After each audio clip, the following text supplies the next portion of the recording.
Look, I'm unstoppable. This an all-out blitz, real hard hits, them other podcast trash, we gon' make them all quit. We cover all the topics with intelligence and logic. I know you wanna score, but our D gon' stop it. We from Texas, so that mean that we Texans. Breaking down the X's and O's, our profession. No complaining, just training, you see the progression. They had a Pro Bowl for talk shows, we get selected. We gon' celebrate every win like a birthday. Ray J with the news, first with all the updates. Spin move on the competition, yeah, we juking them. You not really in touch if you not tuning in. This is Crenshaw, Briggs, and VT. We want the touchdown, we not trying to go for 3. And it's best if you get up out the street, cause them bulls out the pen and they bout to stampede.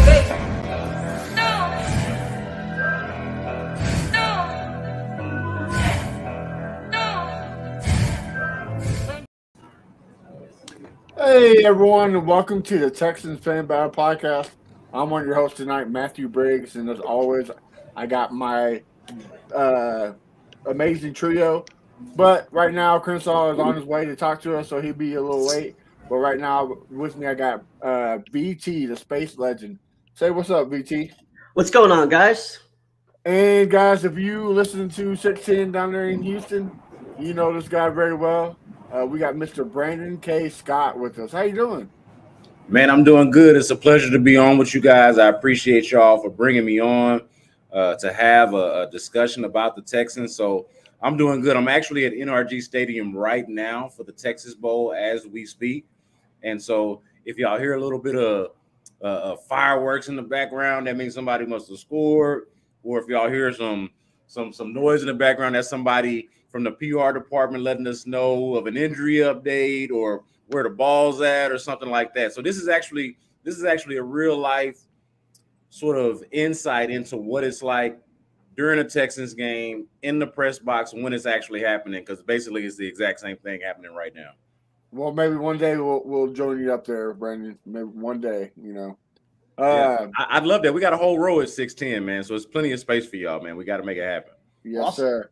Yeah, that's kind of what I was going to say. We were a little late because we wanted to show respect to the national anthem. The national anthem was playing there where Brendan's at, so we took the respectful way out, and we took a moment of silence before we came on.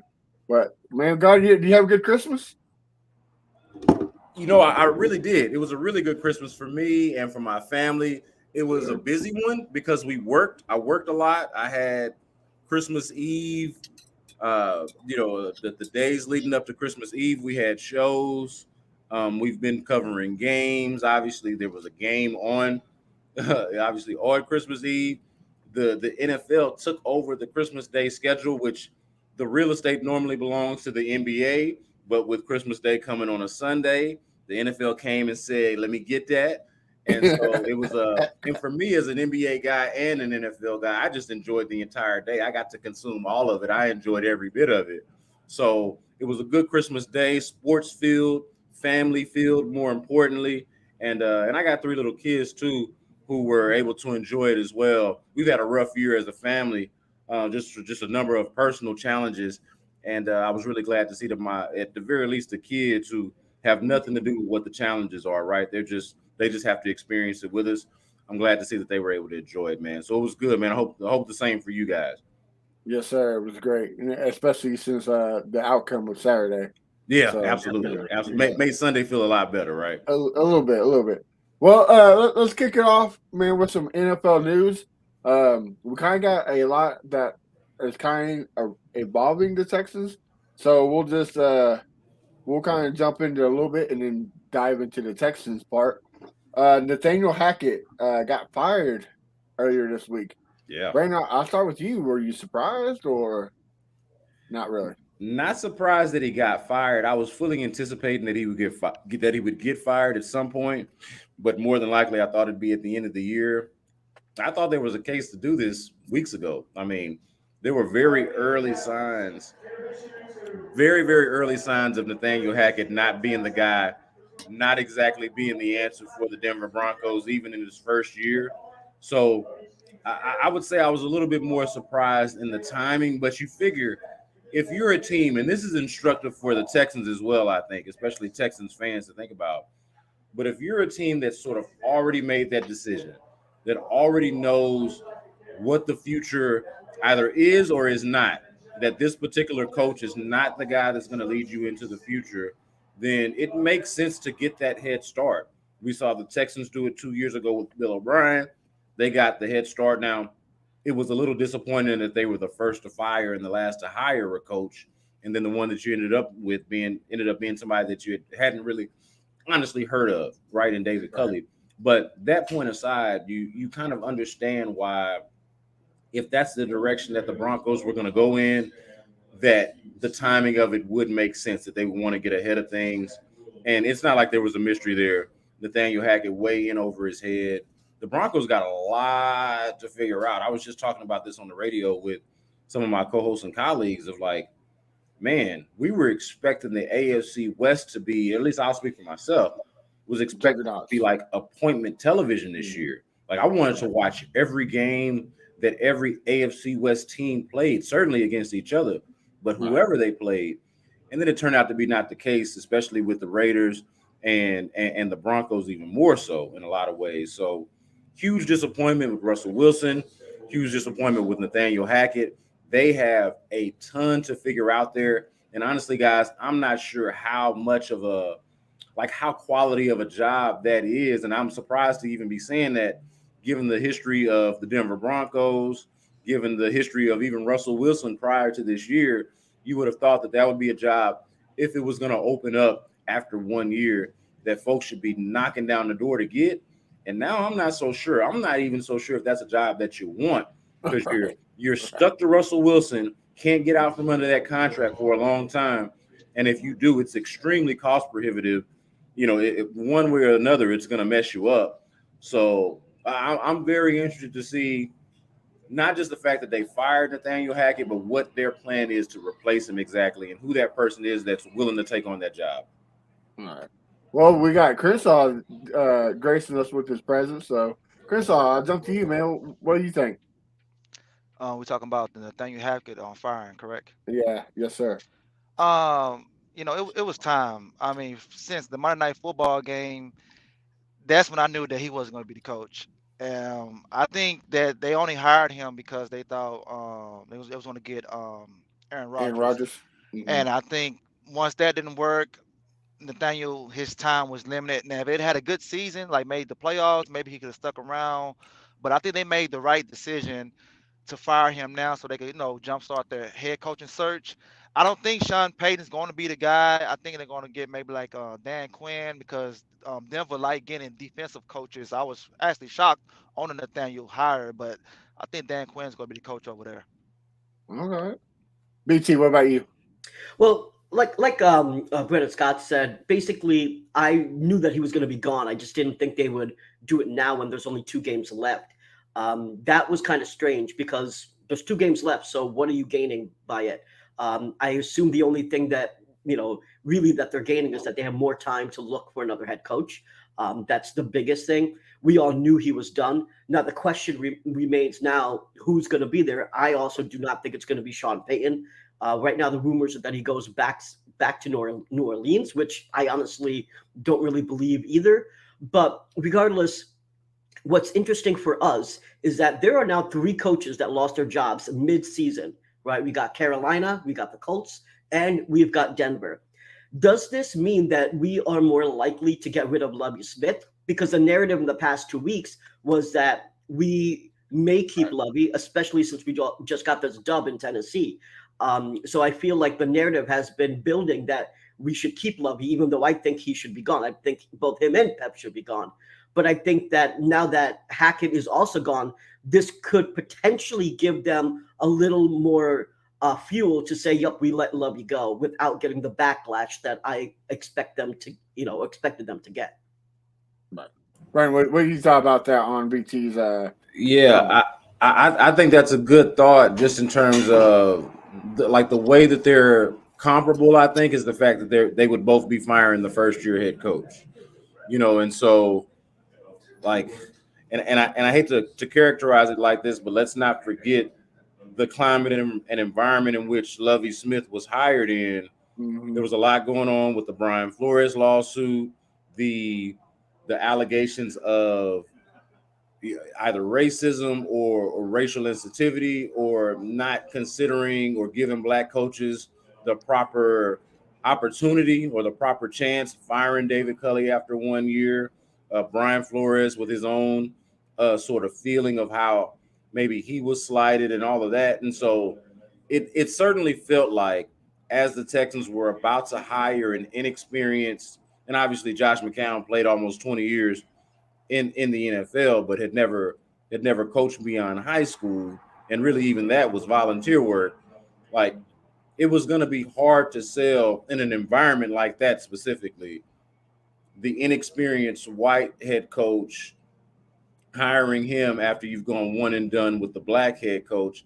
Right. And honestly, to me, it's a difficult sell to do the same thing with Lovie Smith. But the one thing that you can sell, no matter what color the coach is, what race the coach is you win one game, you win 2 games in a season, and you can always make the case for widespread sweeping changes within the organization. And so that's what and of course the Broncos have won more than 2 games, obviously, but it's not working.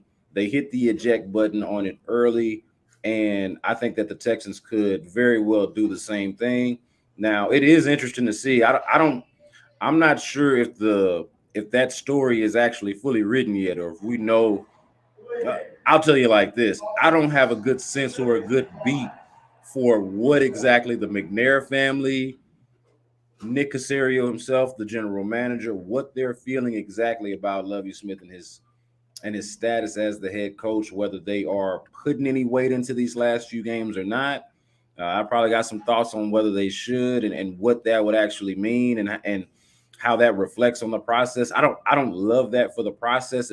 If these last few games, one way or the other, whether it means you fire or keep them, to me, I feel like the decision at this point should have probably already been made. They should have been able to do, long story short, they should have been able to do enough analysis and evaluation at this point to know one way or the other whether they like Lovie Smith going forward next year or whether they don't. To me, it should not matter exactly how these last few games play out, but we'll see. We'll see exactly, but it's certainly interesting. Yeah. All right. Well, moving on to the next topic.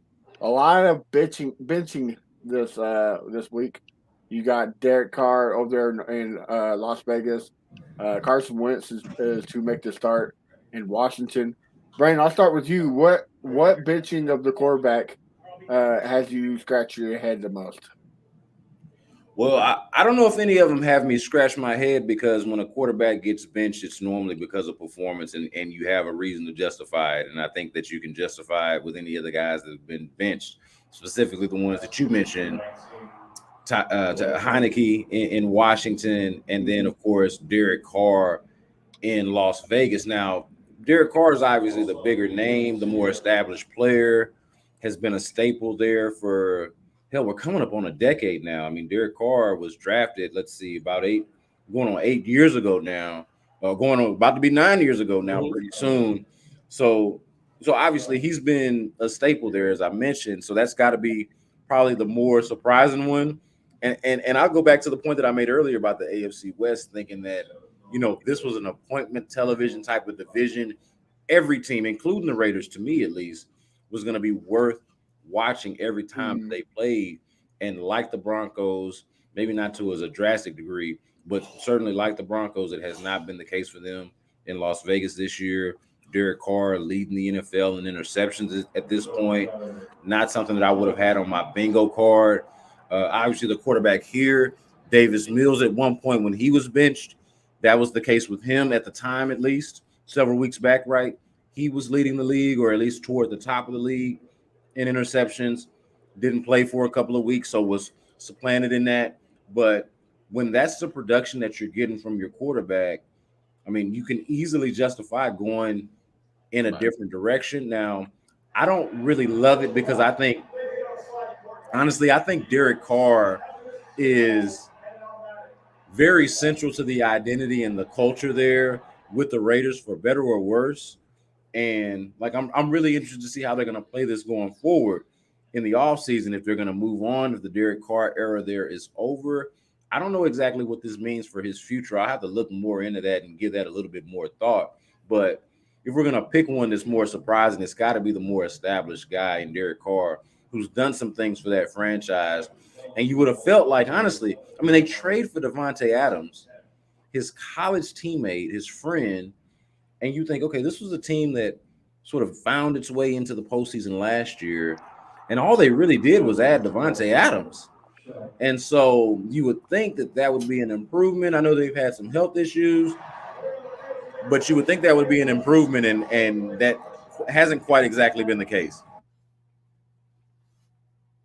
Okay. Yeah, if I could chime in on here, let me say this about Carr. I actually suspected, even though they signed Adams, that they were preparing to move on from him. They kind of protected themselves with that contract.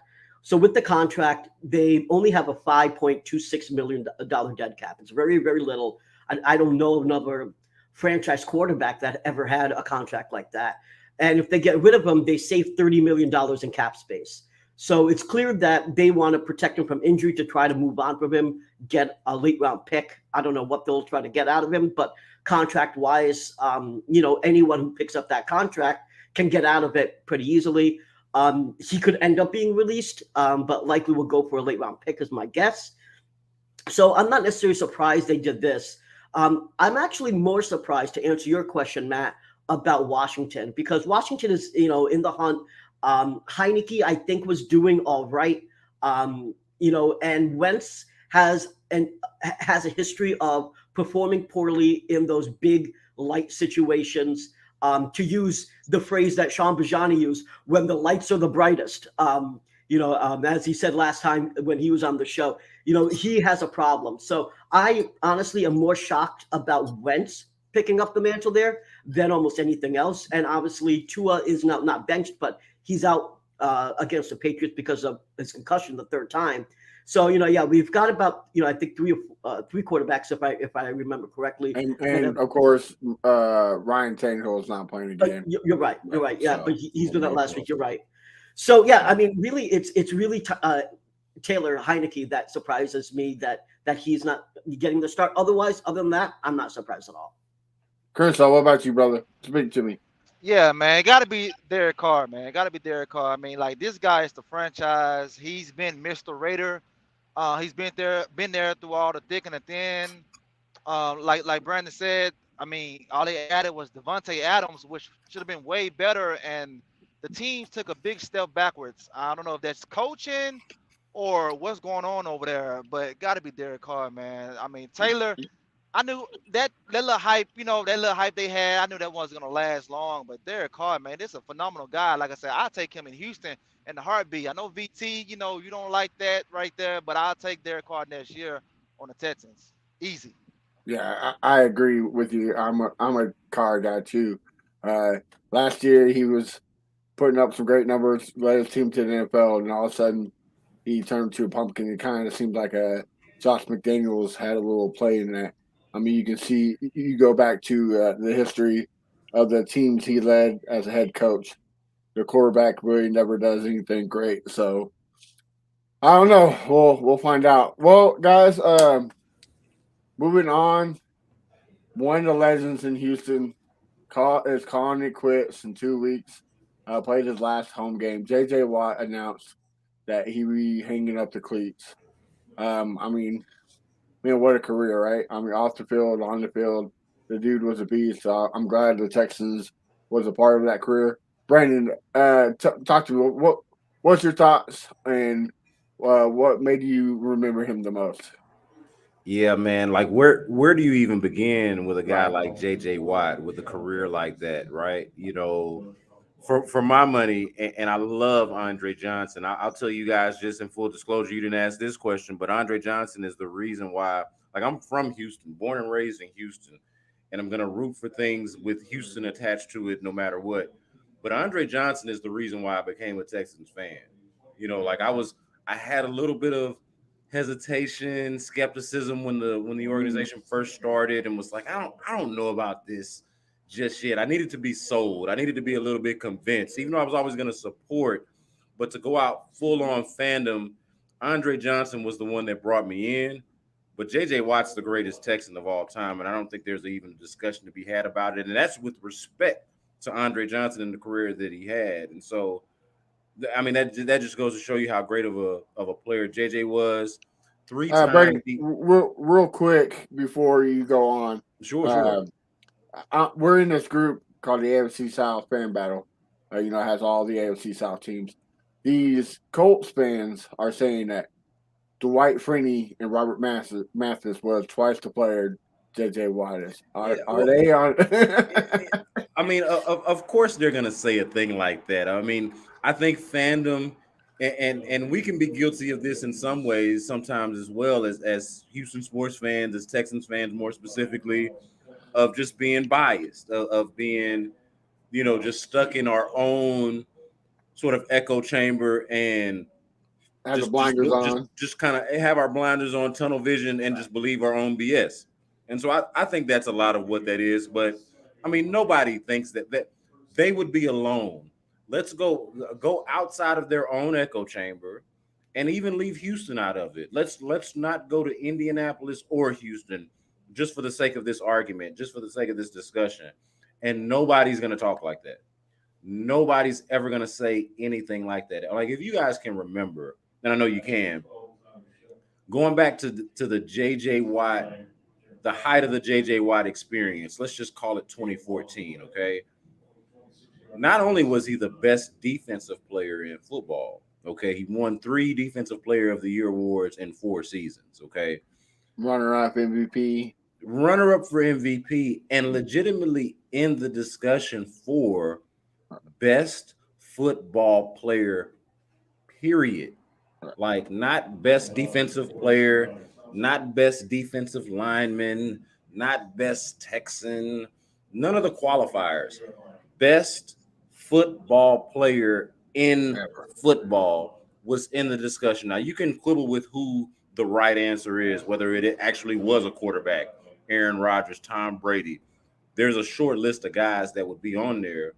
But J.J. Watt forced himself into that discussion by batting balls down like a maniac, by getting 15 to 20 sacks a season, by becoming an offensive weapon on top of all of that, especially in 2014, which is something that's somewhat easy for me to forget about and take for granted just because of how great he was. It was like, hell, of course JJ can do that. JJ Watt can do anything.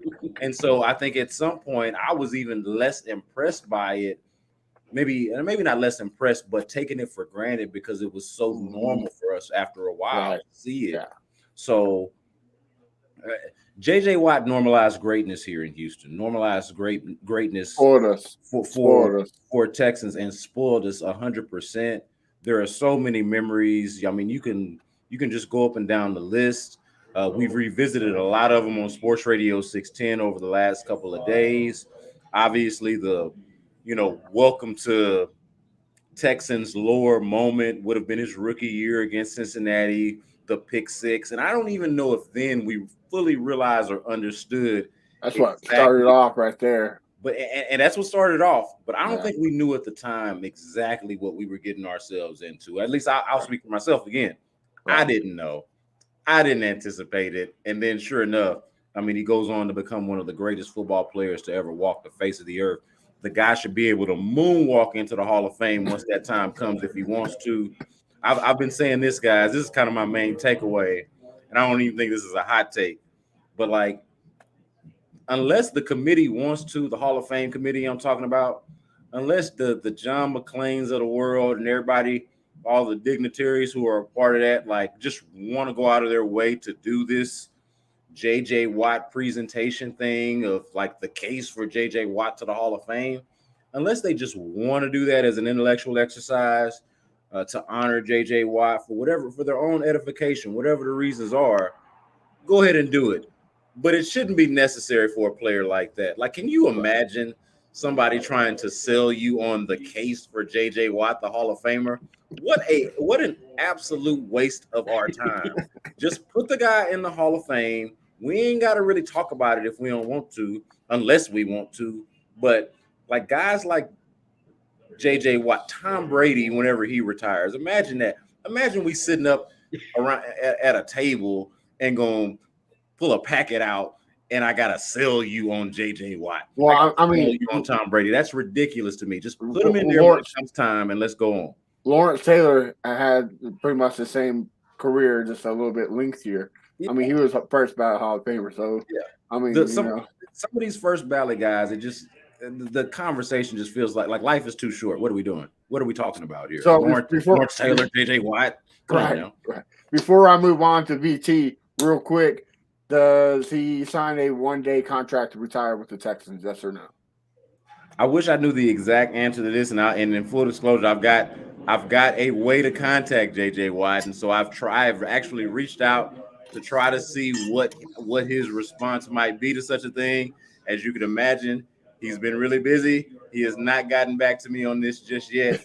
So, but I do know JJ on a very minimal basis and have a very minimal sort of but positive relationship with him.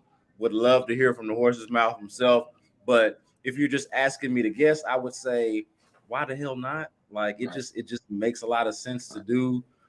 He is synonymous with this franchise, with this organization, like I mentioned before, and with the city, the community, the people. So yeah, it would be surprising. That's Cody Stoops behind me of the Wheelhouse on ESPN 97.5. He is also in the building with us as well. But it would surprise me a lot if that effort at the very least wasn't made. Okay. BT, real quick, what about you? What do you think? So first of all, JJ Watt, there are lots of memories that I have. One of them is the Bills playoff game. We needed that juice, and he came up with that juice and sacked Josh Allen. And I really think that was part of that momentum to get us to that win. There's many, many memories that a lot of people have of JJ Watt. I was listening to 610 today when you had all the callers call in. I was a little taken aback about one of the guys that was saying that he wanted his daughter to marry him since the day she was born. A little uncomfortable, right? A little uncomfortable with that. It was a bit uncomfortable, but for the most part, they were pretty amazing, and I agree with almost everything that they're saying. JJ Watt was a symbol for this franchise, even when we've gone through tough times as we're going through now. And you can tell just by what we're talking about that the conversation kind of stopped about the draft and stuff when he retired, and it all became about JJ Watt. That tells you how important he was to this franchise. And what I'll say is I'm going to put my neck out there and say I would almost have it as a guarantee that he retires with us. He means that much to Houston that I would be shocked, disappointed, and incredibly upset if that did not happen. I know that he wants to. I have a feeling that he wants to make it happen, so I can't see why it won't. Crenshaw, what about you, brother? I'm gonna pick it back off B. Scott. Andre made me become a Texans fan, but Justin James White is the greatest Texan of all time. This guy literally put us on the map. He's the reason why people tune in to the Texans. That Bengals game, that pick six, like you said, I didn't know what we had. And then the following week against the who we played the following week, the Ravens. The man was a monster against the Ravens. We should have won that game. TJ Yates, 3 interceptions, but that's another topic. Justin, he knew how to find the camera. Anytime the camera's rolling, he knew how to do it for the camera to keep us, in tune, engaged, and everything. I really wish he could have played his entire career here, but I mean, dreamed to play his entire career here. So I get it, but greatest Texan of all time. He should be Hall of Fame next year. We should have to wait 5 years for him. But it's going to be pretty interesting because him and Brady are going to be in together, so that's pretty cool. And hopefully, I could be in Canton to see this live. Oh, I'm going if it happens. Oh, yeah. We should all three got to go. Right. We should make a trip out of it, man. Like I'm actually glad that y'all said that. Like you're gonna be in Canton to try to make it happen. I've never been to Canton. I've been to Ohio a lot. My dad's from Ohio, but never been to Canton. Would love to go for this moment. Like if you're gonna go, we even did this, I think, as a segment on the radio at some point. Like it might have been the show before me of the Houston sports athlete who, when they go to the Hall of Fame, who's the one that's worth you making the trip yourself personally to go watch it for. I don't think there's a better case for any athlete, at least in our lifetime, than J.J. Watt right now. Y'all hit the nail on the head. I mean, the dude was he was the poster child of NFL for American football. Like he was the great American guy who eat like the Hulk Hogan, eat your vitamins, say your prayers. He was that type of guy for the NFL. And what a lot of people forget of that 2014 run he led the NFL in pass deflections as a defensive end. Like who does that? Who does that? And not like I get Aaron Rodgers had a hell of a season, but like he led the NFL in sacks, led the NFL in pass deflections. Had what was it, Crenshaw? 7 touchdowns or something like that. Yeah, Like seven offensive touchdowns. The only reason why he didn't win it because we didn't make the because we didn't playoffs make the that year. playoffs. Yeah, Yeah, but we didn't make the we playoffs. was 9-7, but he should have won it, man. Aaron Rodgers got enough Yeah. of those. Give it to JJ, man. Yeah. Three times defensive player of the year, dude. Yeah, Hall of Famer easy. I agree with you guys. Well, fellas, going on to the game, Texans versus Titans. Before we do that, one of the best players this year, Larry Tunsil, has come out and said he wants to be the highest paid left tackle in the league. Brandon, I kick it off to you. Do we do that? Do we ship him off for more trade capital for the draft? Because in the rebuild, it's kind of hard to give that kind of man that kind of money. But what would you do if you were Nick Casario? It's really one of the more interesting questions and propositions that we have out there, because you obviously want a guy of that caliber on your team. Okay, you want to lock up a guy like that, and especially if you ever, I know that there's room to disagree on exactly what to do with the number 1 overall pick if they get it, and even if they don't, what to do exactly with the quarterback position next year. You got different folks with different sort of minds on what Davis Mills could be, on what the Texans should pursue from a quarterback standpoint. But whatever it is, like no matter what our disagreements might be and where we might stand on it, you're going to need a quarterback at some point, whether you feel like you got him on the team or you need to go get him on the team. And once you get him, the whole reason why you went out and traded the farm for Laramie Tunsil in the first place was to protect the quarterback that you had in-house, the franchise quarterback that you had in-house at the time. And the same logic is going to hold true fast forward to whenever you feel like you have that guy in-house again. So if you don't do it, you're still going to need to figure out that position and what direction you're going in, because it's just as important as anything else, as any of the other high priority positions that we'll talk about with the Texans over time, namely quarterback. Okay, we concede that that's the number 1, the main position on the field. But past that, I mean, after quarterback, it's basically what? Pass rusher and left tackle, the blind side of the quarterback. I mean, and you can quibble on which one is more important, but certainly those would be like Yin and 1A, yang. 1B, or 2 and 3, however you want to characterize it. So if not Laramie Tunsil, you need to find an answer there. And I feel like if it's not Laramie Tunsil, I'd like to hear what your answer is. Now, for some people, the answer might be Titus Howard. And I've been of that school of thought as well of, hey, maybe once you move on from Laramie Tunsil, you drafted Titus Howard in the first round. Let's see, going on 4 years ago now, 3 years ago, going on 4 years ago now, with the potential to be a left tackle. Now you ended up moving him to guard, and you've kind of jacked him around from tackle to guard and guard to tackle, and done sort of this musical chairs thing with his position, which I think has been bad for his development. And credit to him for still at least being a decent player despite all of that. But I think it is one of the more fascinating questions, not to bail out of the question that you're asking, but I think it's one of the more fascinating questions to answer, both for us as a fan base to sort of decide what our priorities are, for media and fan base to decide what our priorities are in terms of team building, but also for Nick Casario himself. Like we had Laramie on about a week ago now on the show, and he's not shy about this sort of thing, about wanting big money, being motivated by money. We know this, okay? We know what time it is with Laramie Tunsil. You can feel about how you feel however you want to feel about it.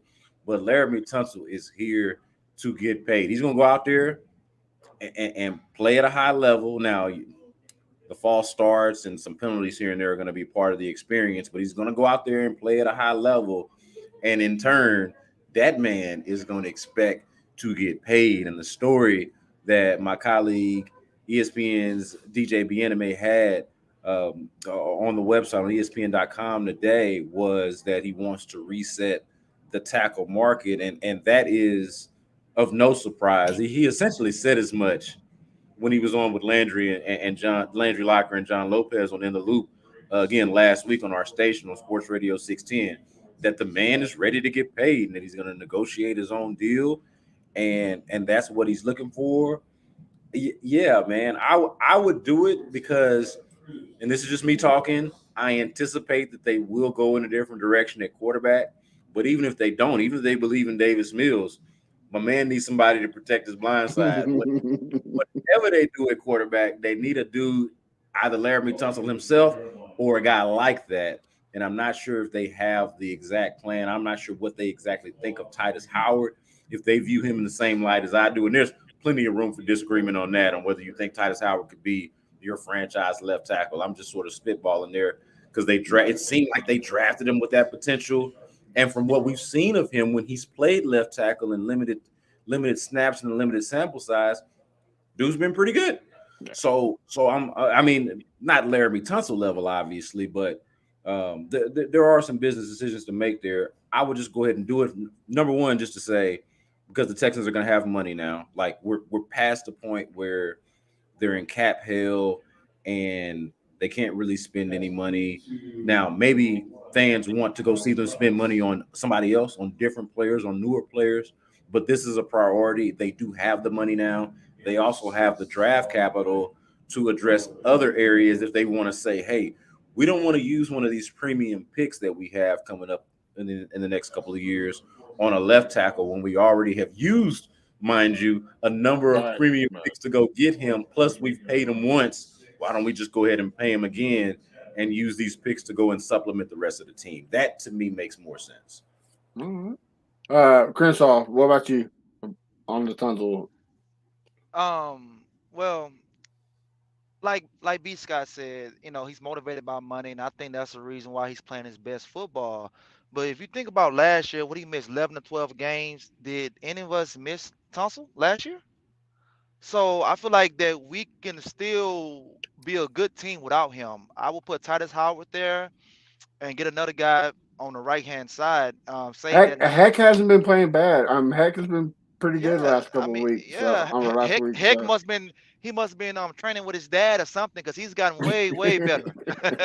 And save that 19 mil that we could get from Tunsil, trade him, get some draft picks, maybe something like what Christian McCaffrey got. You got 3 picks for him, and build a team like that. I like Tunsil.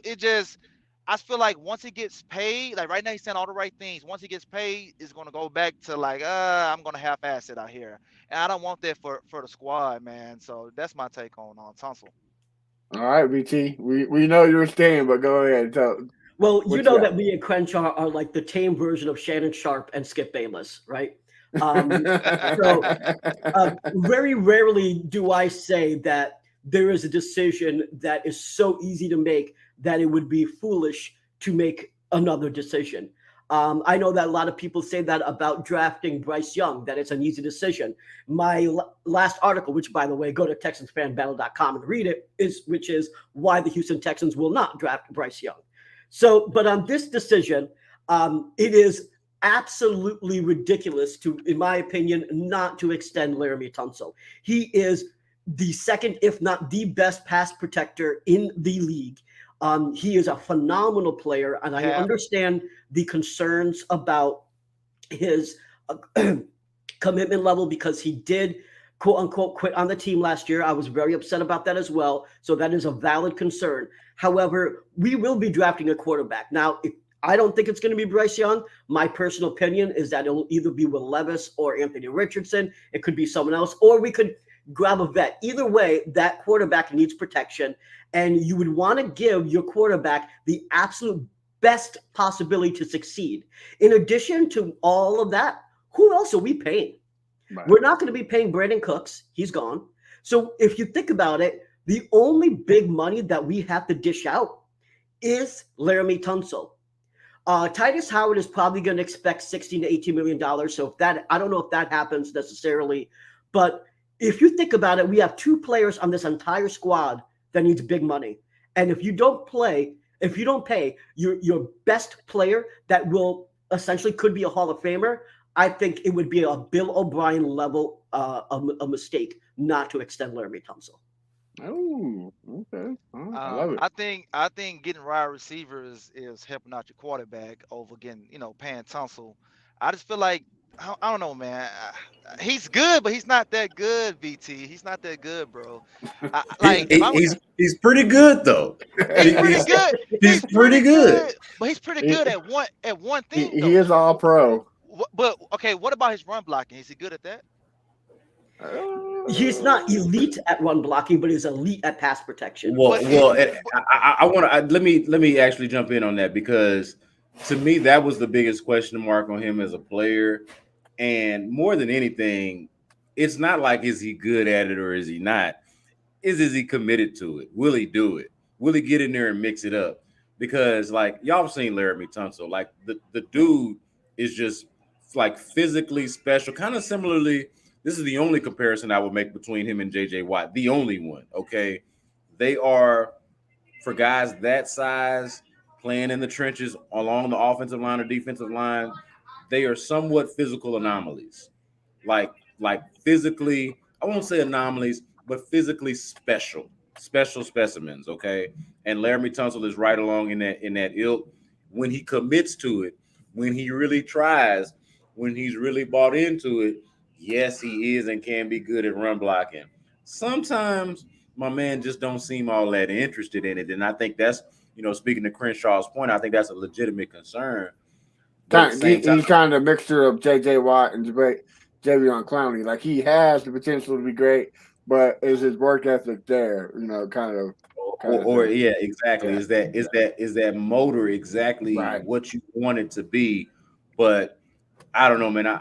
I think that the production is there, the money.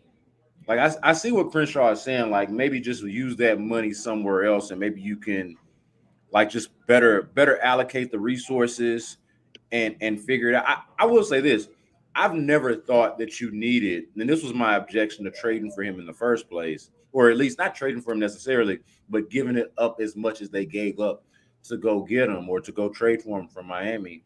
I don't think that you actually need an elite left tackle. You need a left tackle that doesn't suck. You need a left tackle that's not terrible, that's not going to get your quarterback killed.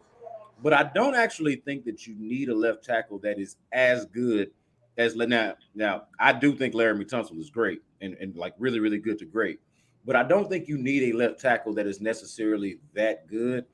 But if you have one and you are in a situation where you're not paying anybody and a lot of your talent, the talent that we're going to be relying on and evaluating and hoping gets the Texans out of the dog days, most of it is going to come from guys through the draft because that's where their resources are primarily.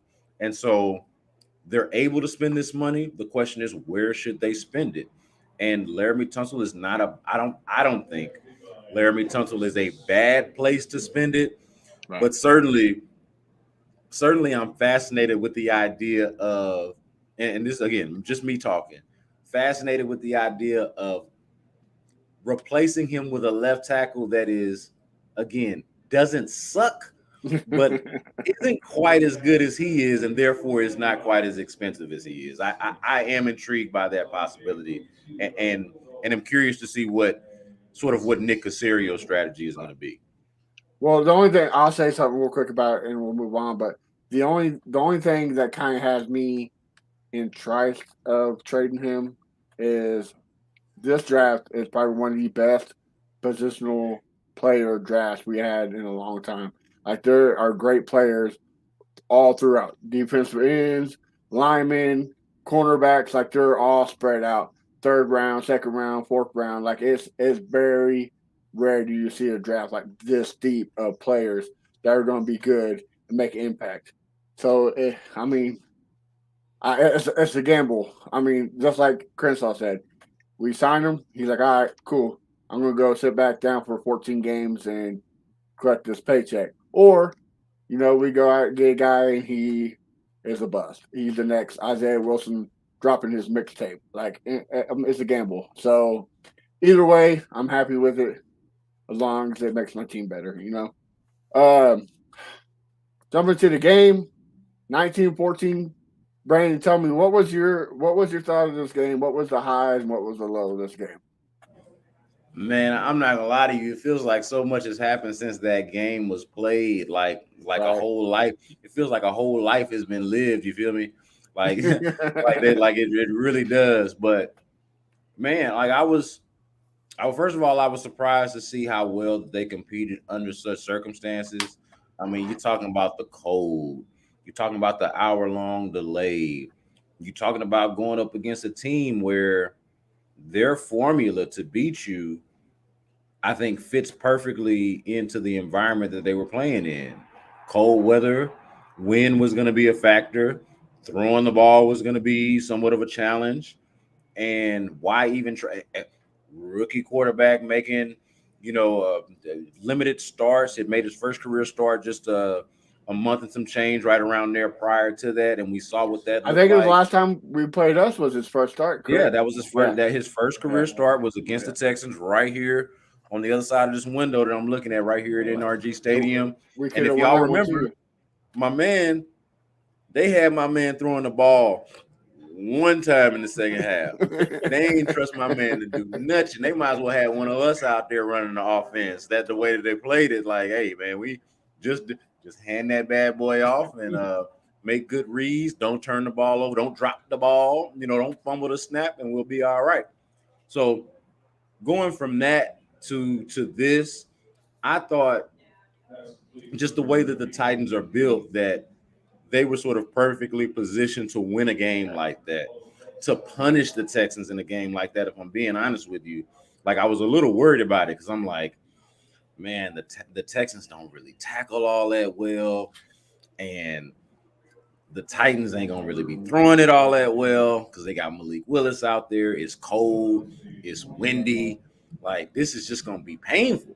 It's gonna be painful. They're gonna be having to try to wrap up Derrick Henry all day, and then of course, both teams go 3 and out, if I'm not mistaken, on their first offensive drives. But then that second one, when the Tennessee Titans get out there, Derrick Henry goes for that. What was it, like a 48-yard run or something like that? And you're like, here we go. This movie already. I don't really know if I want to watch it again. I know how it ends for my rooting interest. But credit to the Texans, man, for going out there and bowing up and playing a damn football game, like, in a way that, like, I can just say these last few weeks, honestly, they have played a watchable, respectable, and more importantly, a physical brand of football. The youth movement is what you see. Dude, I was worried if they were really about this life, man. Like, and so they've been doing it the last few weeks. I was impressed to see it. Obviously, like you mentioned, my man, the youth movement. And I don't know if I can say enough for it because it wasn't that long ago in this season. It was just only a few weeks ago where I was questioning, like, are these rookies developing? Like, I like their draft picks, but are they being coached up? Are they developing? Like, can we feel good about where we're at? We've been saying the same thing. And all of a sudden, here they come. All of a sudden, here they come. You get Christian Harris gets the interception. Jake Hansen, to me, that was the play of the game because the play could have very well just been over with, or he could have just wrapped up and made a form tackle. And my man makes that conscious effort at the end of the play to try to get that ball out. Play of the game for me, especially for one of the nondescript, non-draftee guys. When we talk about the youth movement, we're normally talking about the draft picks. When we talk about all seasons, we get hung up on draft picks. Who's your draft pick? Is that draft pick developing? Was Kenyon Green worth the number 15 overall? That type of stuff. But hey, look at Jake Hansen out there, unheralded and out there making plays for you. So credit to him. Man, I was just really proud to see them go out there and do that, especially under the circumstances. I thought it was a difficult one. And if I'm honest, just not one that I really thought they were going to excel in. I did not see this happening. So, and I'm always, when I say bad things about the team or when I pick against them, I always preface it by saying, look, I don't mind being wrong. I ain't so arrogant that I got to be right about everything. I'm probably wrong half the time, right half. I'm probably batting right around 500 anyway. 500, right. You got just as much of a good chance of me being wrong as you got a chance of me being right. So you got that Lovie Smith coaching record right now. Huh? yeah. Hey, look, I wish I had that. I wish I had that Lovie Smith paycheck to go out there and right. I'm feeling bad for Lovie Smith. Hell no, I don't feel bad for Lovie Smith. Right, get paid. Lovie Smith living good, his family eating good. I don't feel bad for him at all. But back to the game, and it was pleasant to see again the youth movement. I've always felt like all year the formula for them winning games was exactly what you saw. You need to get after the opposing teams, not just quarterback in this sense, but just their offense in general. And you need to get to the ball. You know, you need to find creative ways to get opportunities. And I don't want to stop before I give credit to a guy that I've been highly critical of, a guy I'm skeptical of, and just frankly do not believe in terms of the future of the franchise, and that's Davis Mills. Like, I don't think that Davis Mills is the guy. I would not invest in him as the quarterback of the future. Let me just be clear about that. That's just how I feel about it. But you got to give credit where credit is due, okay?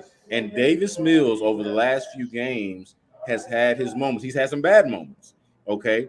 Fumbling at the end of games. Hell, even the fumble that set up the score that Rex Burke had, like, in that case, better to be lucky than good, right? You know, you're right in the right place. Rex Burkhead just happens to be there. It haven't even all been good. I'm saying this as I give him a compliment. But one thing I liked about it is that he seems, or has seemed, I should say, in the last few weeks, Davis Mills has seemed more fearless or less fearful or less hesitant to rely on whatever physical gifts that God gave him, however limited it may be.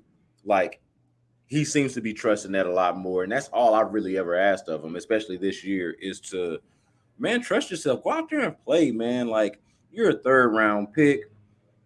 It's highly unlikely that you're the future of this franchise anyway, even though they gave you this opportunity. Go out there and sling it, man. Go out there and live a little bit. And I thought that for way too much of the season when Davis Mills got his first opportunity before they went to Kyle Allen, which now I'm looking back at, I was in support of at the time, and I'm like, no, maybe they just could have gone with it. It's going to be bad anyway. They just kept going with Davis Mills. But I didn't feel like he was trusting enough. I thought he was in his own head. I thought he was overthinking at times. And the one thing that I can tell that's different about him now in coming back into the lineup is that he's trusting himself, his athletic ability, and just sort of letting it rip and just going out there and playing. And that's what I wish he had done from the very beginning, honestly. All right. BT, before I kick it off, Crenshaw, what you got?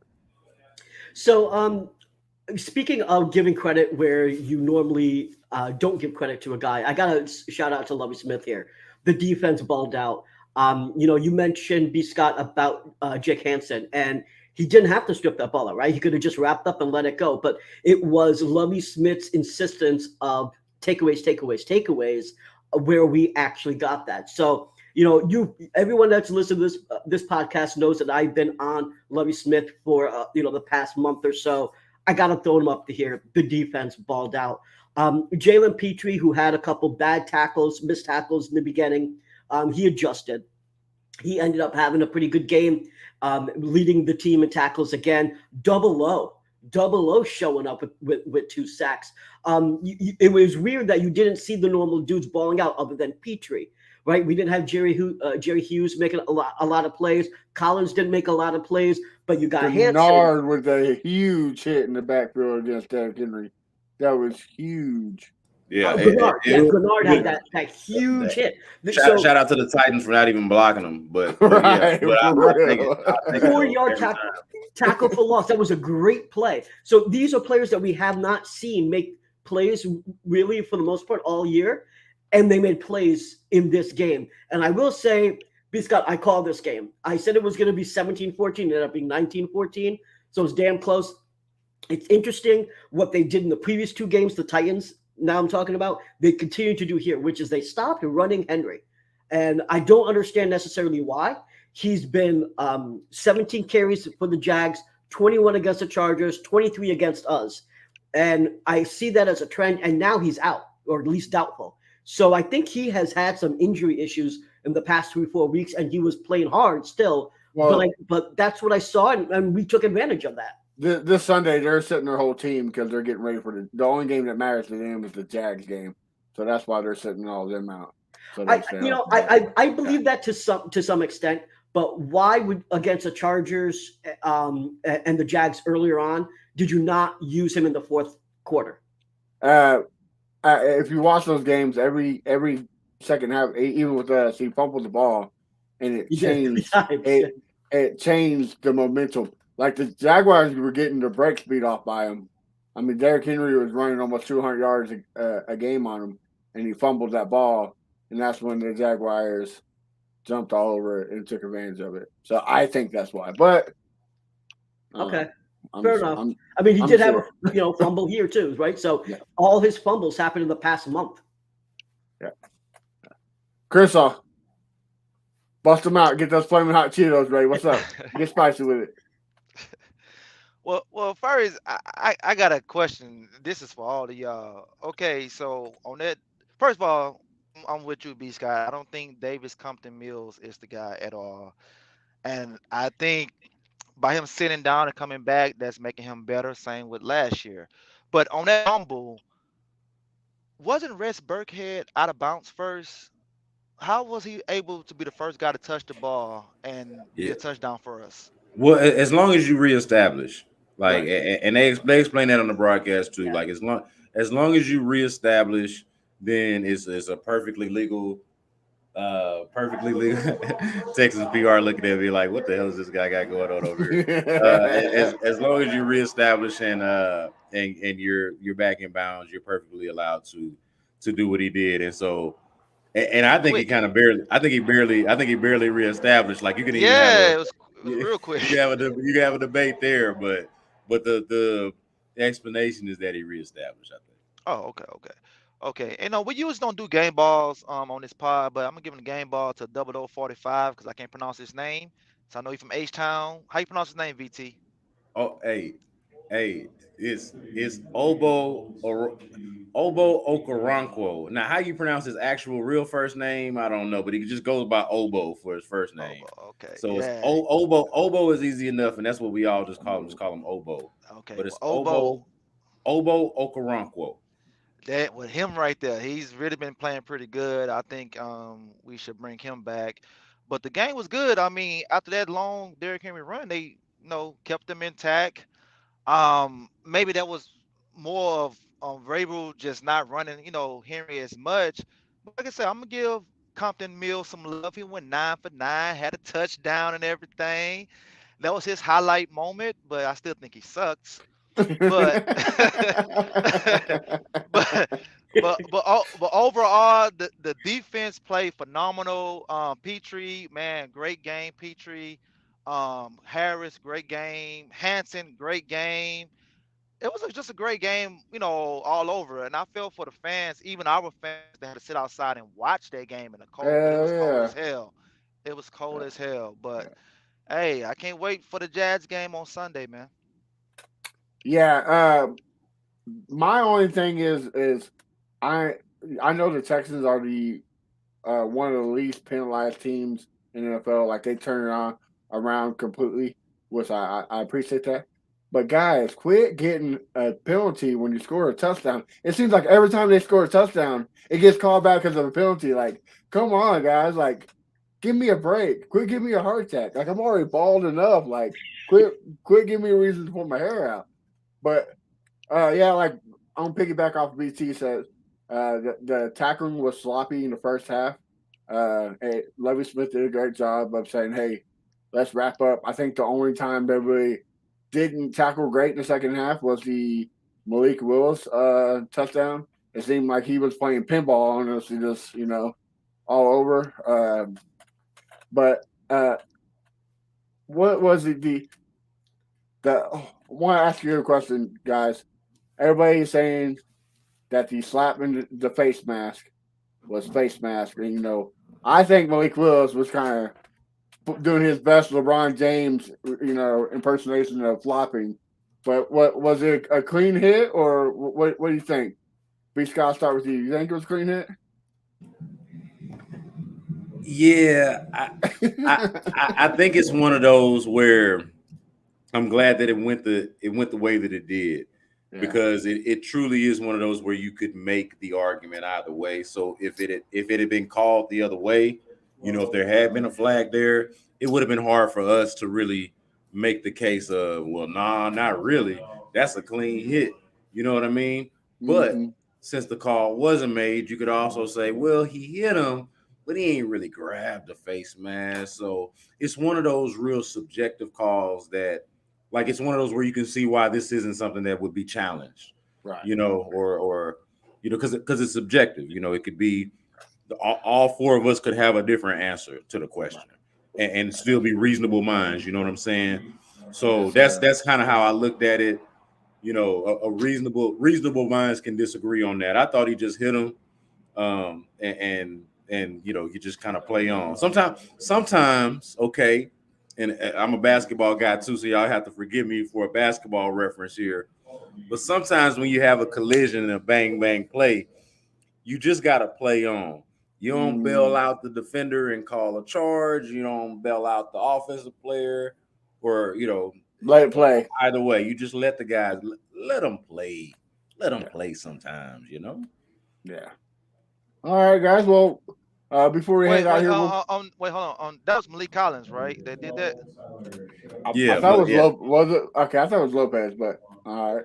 Oh, you know what? It might have been because Malik Collins be out here being ready to murder guys. Yeah, well, that's back-to-back weeks. Our defensive got away with something. Yeah, because he slung Patrick Mahomes. Now I'll defend that because it was violent, and if I was a Chiefs fan, I wouldn't have liked it. Yeah, but that was a legal play. Yeah, that was a legal play because he fumbled the ball. He started running. Yeah, he was a runner. He was not a protected player at that point.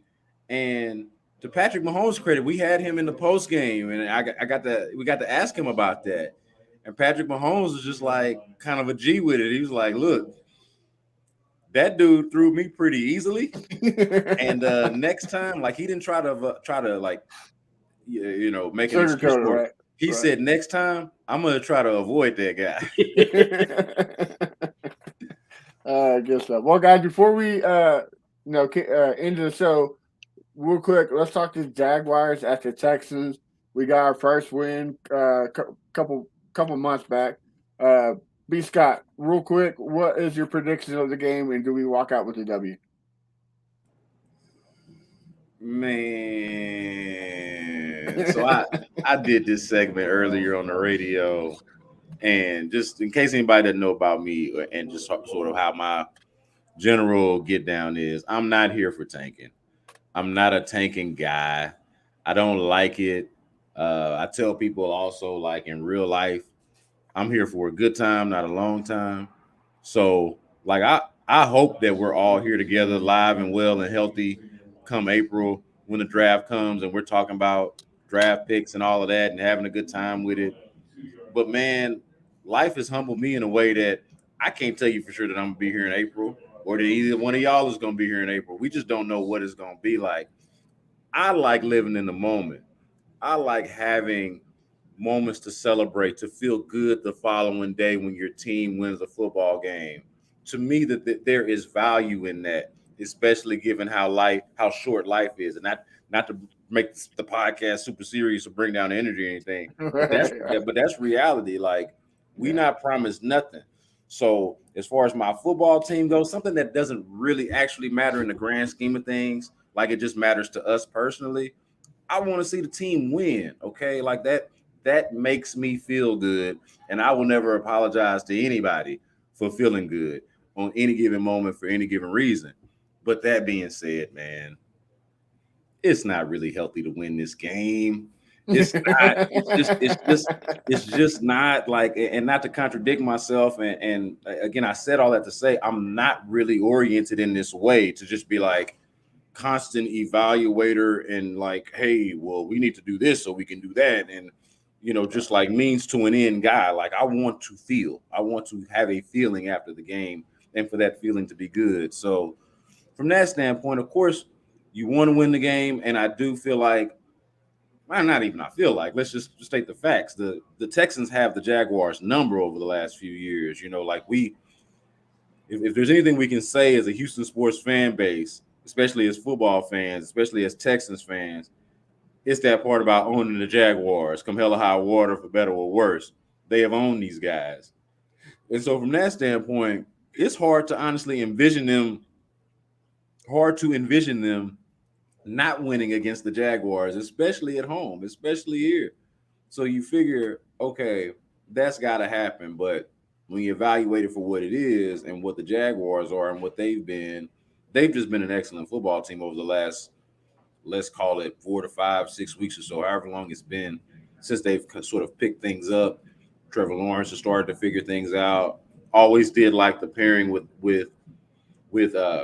Peterson, with Doug Peterson as the offensive play caller, and I guess you could call it the mastermind of what they're trying to do. I think I talked earlier about things being instructive for Texans fans and for the Texans. Look at what the Jaguars are doing there, where they made an obvious choice with their quarterback. Okay, now there is no Trevor Lawrence in this draft. I'm not trying to be silly here. I get that. But they made the obvious choice with their quarterback, number 1 overall. Righted a wrong, did the best that they could to right a wrong with a poor head coaching decision that they made in hiring Urban Meyer and punting on that very early on. And to me, it is not an accident or not a coincidence that now that they have their quarterback and their head coach, now they finally are worth a damn. They finally look like they're headed in some type of direction that they can feel good about, Jacksonville fans. So bringing it back to the point of this game, both teams, funny enough, are ascending, are playing better than what the rap was on them when they played the last time. The Texans obviously haven't just won one game, but playing well over the last 3 weeks in comparison to how they had played before. But then the Jaguars being one of the hotter teams in football, I don't think you can discount that. I think we can have our cake and eat it too in this game, guys. And this is what I mean by this. The Texans can go in there, come in here. I'm right here where the game is going to be. The Texans can come in here and play a good football game, watchable, respectable, physical football, okay, something that we can all feel good about as a product, and still not win this game because the Jacksonville Jaguars are slightly ahead of them right now in the rebuild process. And I think that would be the most ideal outcome and scenario for them to come out, not thoroughly embarrass themselves as they have at various different times right here in this stadium, in NRG Stadium, a la the Tennessee game, a la the damn Washington Commanders game where they're giving up the ball on the second play of the game. It doesn't have to be that. It can be something that all of us feel good about as a product, but at the same time, they lose the game to a better opponent and go ahead and secure that number 1 draft pick. And then we can fight in the offseason amongst ourselves on what they should do with it. We can have that healthy debate, disagree, cuss and discuss, as my man Chris Turner at Sports Radio 610 likes to say. We can do that on the back end. But let's go ahead and take care of business, not embarrass ourselves, okay? Because I'm not about that. Not embarrass ourselves, but not win this game. That's what I truly think. And I'm not just trying to project that or speak that into existence. I truly think that's what's going to happen. The Texans are going to play a better brand of football as they have over the last few weeks, but also are not quite as good as I know they beat them earlier in the year, but the Jaguars I don't think had ascended to where they are right now. And so more than likely, that's what happens. The Texans play a respectable game. The Jaguars win it. All right. BT, what about you? What you got? So I kind of believe what B. Scott's saying. If you look at Trevor Lawrence, he's had a roller coaster of a year. there were times where they thought, oh, look, Trevor Lawrence is back. And then he started losing. It's like, nope, looks like we didn't, Trevor Lawrence isn't that franchise quarterback guy. And now we're back to where we were in the beginning of the year. The dude is balling out. The dude has an incredible TD-INT ratio right now. The dude is throwing 300 yards, 3 touchdowns, running in one. He is obviously a better quarterback than Davis Mills is at this point. In the offseason, we had a different mindset. And because Trevor Lawrence is being coached up by Doug Peterson, the Jags have a shot at winning any game. As they won the Cowboys game, they were down and they came back. And I think that the Jags of yesteryear are not the Jags that we are going to play this week. I think the game will be close. And as B. Scott said, we will not embarrass ourselves. But I also don't think we're going to try to tank. I just think that we will be outplayed because the Jags are better coached, better roster, better offense, and slightly better defense than us overall. And so I think we'll lose. I think we'll lose by not even a touchdown. I think we'll lose by a field goal or so, by 3 points. But I think it's a loss. I don't think that we're intentionally tanking. And when we get to the next week's podcast, my answer will not be the same. Because I do not believe that this team is tanking. However, we will not win this particular game. Crenshaw, speak to me, brother. What you got? Like B. Scott said, I ain't tanking. I want my team to win so I can have a victory Monday. But I don't want them to win this Sunday. So I need those 3 picks in the first 32. I don't need them trying to play hero ball. I don't need them second guessing like, well, maybe Lovie's this, Lovie's that. I don't need none of that. Let's lose the game, but respectfully lose the game. That's my take. Lose it, but respectfully lose it. Nah. Well, beginning of the podcast, beginning of the year, guys, I told y'all we're going to split with the Colts, split with the Titans, and sweep the Jags. Right now, it's looking pretty good. I'm looking like Notre Dame out there. So far I'm right. So I'm hoping I'm wrong. I hope we split with the Jags. I hope we lose this one. But I agree with you guys. I think it's going to be close. We've been playing our competition at a better play. So I think, like BT says, I think we lose by 4 or 5 points. Hey, but you know what? You know what though? I'm fine with them winning as long as the Bears go out and win too. Right. And the Colts. Right. For every game that the Texans win, need the Bears to win it too.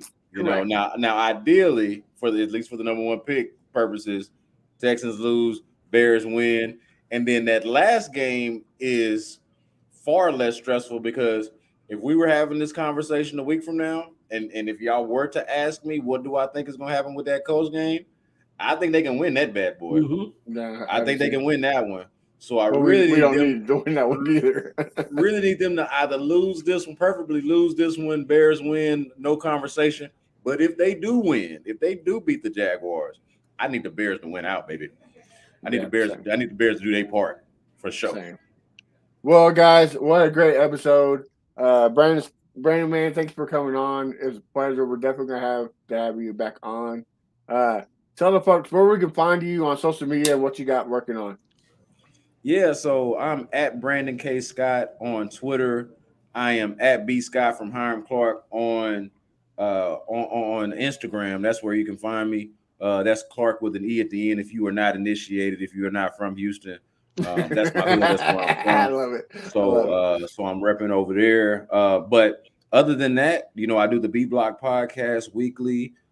Adam Spillane, my colleague over at Sports Radio 610, and I know this is a Texans podcast, but if you're into basketball, if you follow the Rockets, they are similarly situated with the Texans right now, trying to get out the muck. Adam and I are covering that every week at the H-Town Hoops podcast. You can find that anywhere where you get your podcast. And for the rest of the week, I don't know when you guys are going to hear this and when you see this, but for the rest of the week, I will be in studio doing In the Loop, filling in on In the Loop from 10 to 2, Sports Radio 610. We're going to have Malik Collins on the show, fresh off the practice field. He's going to call in.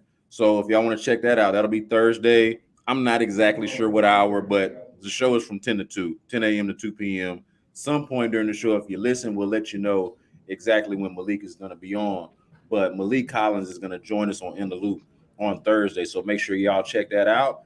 Yeah, man. And other than that, like Sports Radio 610, social media and website, just in case y'all don't know exactly what I do and like who I am, that is me. I am that, and that is me. So in case you are ever wondering, it's either me or something that I'm allowing to happen, okay?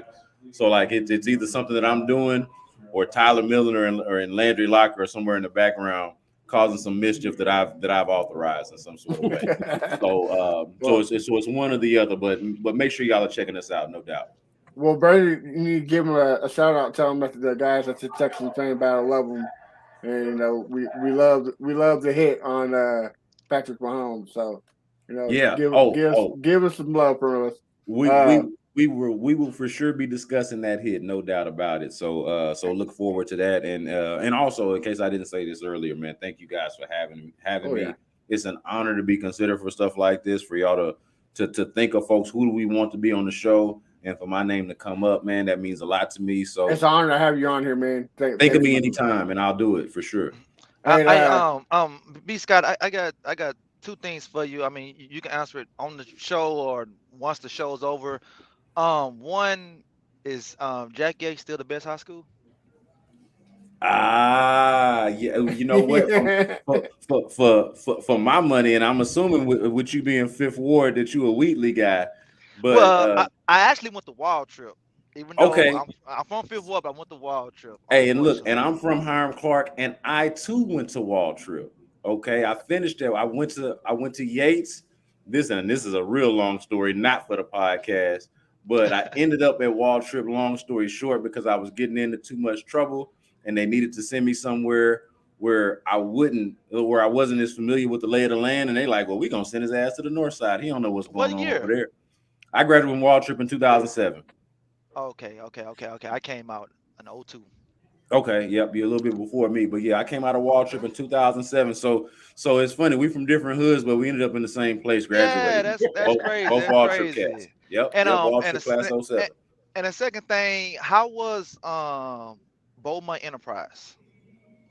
Oh man, now that is a story for sure that is post. But I'll tell y'all this though. I don't know how familiar y'all are with Brooks Cabanas' work at the Houston Chronicle, but Brooks and I, just to kind of bring everything back together, before any of y'all knew who either one of us was, Brooks and I worked together at the Beaumont Enterprise in what we would both describe to y'all as like a journalism boot camp. You know, like we were getting paid, making a living and all of that, barely, but it was very important. I would say, I don't want to speak for Brooks, but we'll say for myself, very important in our development, in my development. And I would venture to say the same for him. He would probably tell you the same thing. It was a tough and difficult time because the newspapers are dying, and Beaumont, I hate to say it like this, but Beaumont feels like at times like it's dying. And so the whole energy around it just didn't feel great. It was a challenge, man. If I'm honest with you, it was a challenge staying motivated. Nothing like it is now, where you look around and you're like, man, if this is work, if going out judging tailgates and drinking beer with the people is work, you know what I'm saying? If hanging out in the Sports Radio 610 suite on Sundays, lamenting about the Texans and their rebuild, if that's work, I'll take it. You know, it'll come a long way from the Beaumont Enterprise days, man. But I am not here without it. I can tell you that. The long story short, I am not here talking to you guys in this moment without doing that. Respect. All right. Well, enjoy that game behind you, and while you see some Texans PR, you need to tell them to give us some love. We've been trying to get some guys on the podcast, but they're not give us any love. So you need to tell them Texas fan battle, help them out. Yeah, I'll put in a good word best I can. They barely listen. They just kind of look at me and laugh too. And like, I say what I can. I do what I can. Put in a good word. BT, what about you? Where can we find you? You can find me on Twitter at Brown Chubby Bear. And you can find me on Reddit at Chubby Brown Bear. We actually started our own subreddit at Texans Fan Battle.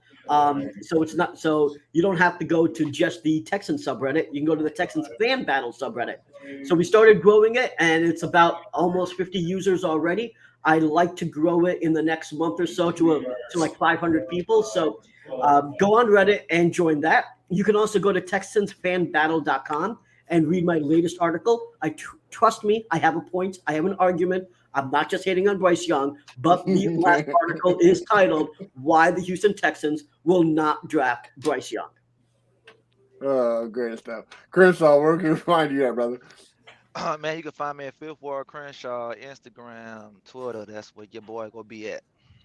All right. And you can find me at 81 Day One Texans. And of course, you can find the podcast everywhere at Texas Fan Battle. Make sure you follow us on TikTok. B's been doing a good job on that. Instagram, Twitter, everywhere. And you want to listen to B. Scott on our podcast, just say, hey, Alexa, play the Texans Fan Battle, and you get the dopest Texans podcast there is. So, guys, thank you again for coming on and listening. B. Scott, it's been an honor, man. Thank you for coming on. And Pleasure. Definitely have to do this. Until next week, guys, we'll see you later. Thank you. Go Texans.